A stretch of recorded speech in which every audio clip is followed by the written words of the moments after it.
এই সিরিজে আমরা জ্যাকেল নামে এমন একজন কিলারকে দেখব যে দুর্নীতিগ্রস্ত নেতা ও ব্যবসায়ীদের হত্যা করা শুরু করেছিল, সুরক্ষিতভাবে বের করার প্রস্তুতি নিচ্ছিল। ঠিক তখনই জ্যাকেল রাজনীতিবিদকে দূর থেকে গুলি করে হত্যা করে। এরপর সে তার স্নাইপার খুলে আবার ব্যাগে ভরে ফেলে। সে যে বিল্ডিং থেকে গুলি করেছিল সেখানেও একটি বোম রেখে দিয়ে বেরিয়ে যায়।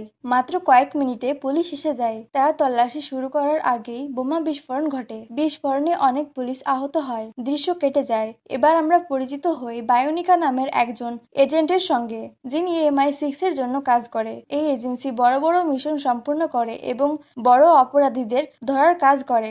বায়োনিকা জানতে পারে রাজনীতিবিদের মৃত্যুর খবর। সে শুনে অবাক হয়ে যায়, কারণ তাকে 2 মাইল দূর থেকে গুলি করা হয়েছে। এটা প্রায় অসম্ভব। যদি এটা কেউ করতে পারে তবে সে খুব দক্ষ স্নাইপার। এদিকে জ্যাকেলকে দেখা যায় সে একটি দামি দাবার সেট কিনে বাড়িতে ফিরছিল। রাজনীতিবিদের মৃত্যুর বড় ঘটনা ছিল, তাই সারা দেশে নিরাপত্তার কড়া হয়ে যায়।